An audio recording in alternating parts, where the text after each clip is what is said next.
Everyone, welcome to a brand new vlog. আজকে হচ্ছে 23rd March 2024 আর বাজে এখন সকাল 7টা। তো চলো একটা চটজলদি ব্রেকফাস্ট রেসিপি দেখে নিই। এর জন্য প্রথমেই নিয়ে নিলাম চিড়ে, আর তার সাথে নিয়ে নিলাম কিছু সবজি, আলু, বিনস, পেঁয়াজ, গাজর, লঙ্কা।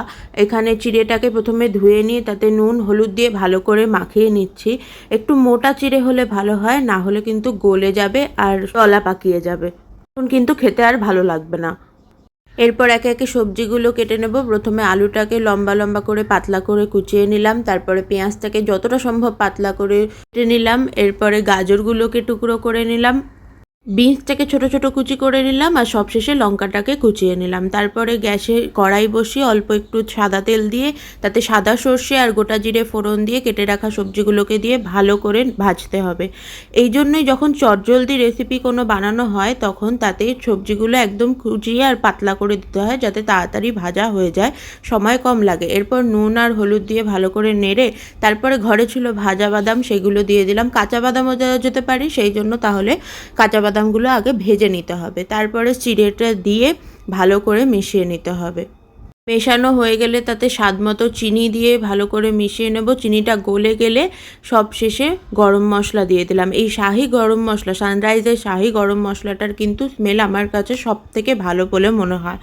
এই শাহি গরম মশলা দেওয়ার পরে দিয়ে দিলাম একটু বেশি করে ঘি দিয়ে ভালো করে মাখিয়ে নিলে একটা খুব সুন্দর অ্যারোমা বের হবে, আর আমাদের চিড়ের পোলাও কিন্তু তার সাথে রেডি। আর এখন করছি ব্রেকফাস্ট, আর খেতে কিন্তু খুবই ভালো হয়েছিল, পারফেক্ট নোনতা মিষ্টি স্বাদের একটা কিন্তু চটজলদি দারুণ ব্রেকফাস্ট রেসিপি। লাঞ্চ টাইমে এখানে খেতে এসে দেখি এদেরই তো জীবন, সুন্দর গাছের তলায় ছাওয়ায় বসে ঠান্ডা ঠান্ডা লেকের ধারের হাওয়া খাচ্ছে।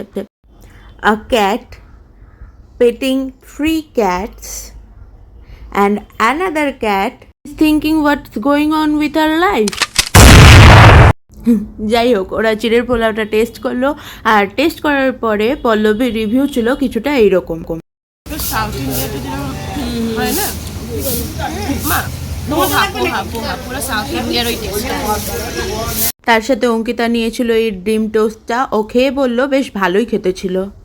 আর আজকের ব্লগটা এখানেই এন্ড করছি। যদি ভালো লেগে থাকে please do like, share, comment and subscribe to my channel. ফেসবুকে আমার পেজটা ফলো করে নিও। And yes, be grateful for what you have and make always good choices. দেখা হবে পরের একটা ব্লগে। Till then, tata.